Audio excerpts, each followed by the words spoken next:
So Ravindra గారు, ITR file చేసే గడువు ఇంకా చాలా తక్కువే ఉంది. ఇంకొక 40-45 డేస్ మాత్రమే ఉంది. అవును. ఏ సంవత్సరం సెప్టెంబర్ 15 వరకు ఇచ్చారు. అట్లా ఇంకో 40-45 డేస్ మాత్రమే ఉంది.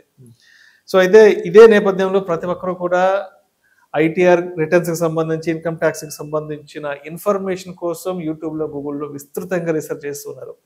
సో దీంట్లో ఎక్కువ మంది రీసెర్చ్ చేసేది ఏంటంటే సాలరీడ్ ఎంప్లాయీస్ విషయానికి వస్తే హెచ్ఆర్ఏకి సంబంధించి ఎక్కువగా కూడా అందరూ రీసెర్చ్ చేస్తున్నారు. ఈ పర్టికులర్గా హెచ్ఆర్ఏ ఈ కంటెంట్ పైన, ఇన్ఫర్మేషన్ పైన. అసలు ఇప్పుడు మనం ఐటీఆర్ ఫైల్ చేసే ముందు హెచ్ఆర్ఏకి సంబంధించి ఎటువంటి ఇన్ఫర్మేషన్ మనం తప్పనిసరిగా తెలుసుకోవాలి అంటారు? హౌస్ రెంట్ అలవెన్స్ అనేది ఎంత లిమిట్ ఉందంటారు? అండ్ అదే విధంగా చాలా మంది సాలరీడ్ ఎంప్లాయీస్ అనే వాళ్ళు అపార్ట్మెంట్స్లో ఉంటారు, కమ్యూనిటీస్లో ఉంటారు. కాబట్టి అపార్ట్మెంట్ మెయింటెనెన్స్ అంటే నెలకు ఒక 2,000-3,000 కూడా మనం రెంట్తో పాటు, సొసైటీ మెయింటెనెన్స్ అంటే మనం కట్టే రెంట్తో పాటు అదనంగా ఒక 2,000-3,000 మనం అపార్ట్మెంట్ మెయింటెనెన్స్ అమౌంట్ కూడా కడుతుంటాం. కాబట్టి ఈ మెయింటెనెన్స్ అమౌంట్ కూడా ఏమైనా ట్యాక్స్ ఎగ్జంప్షన్ ఉందా ఏంటనేది మన ఆడియన్స్కి క్లియర్గా చెప్పగలరు. సో విష్ణు గారు, చాలా మంది తెలుసు రెంట్ పే చేస్తే ఎగ్జంప్షన్ వస్తుందని. బట్ అదే విధంగా సొసైటీ మెయింటెనెన్స్కి ట్రీట్మెంట్ ఎలా అనేది మనకి ఎక్కువ question.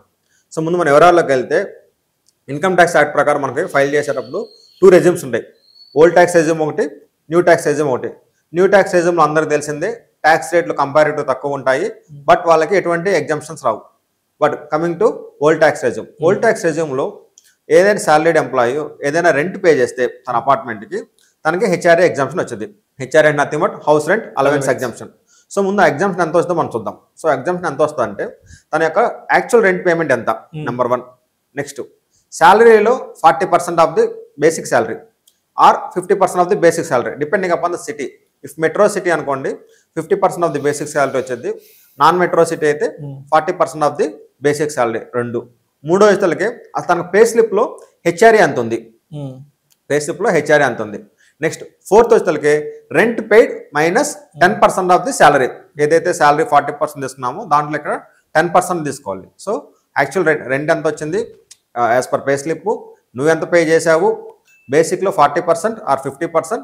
Next, rent paid minus 10% of the salary. ఇలాగా ఒక వ్యక్తి యొక్క టోటల్ శాలరీని 4 కాంపోనెంట్స్లో మనం డివైడ్ చేసి క్యాలిక్యులేట్ చేసుకోవాలి. ఆ 4ట్లో ఏది లీస్ట్కి వస్తే ఆ లీస్ట్ అమౌంట్ తనకి హెచ్ఆర్ఏ ఎగ్జంప్షన్గా ఓల్డ్ ట్యాక్స్ రెజ్యూమ్లో వస్తుంది.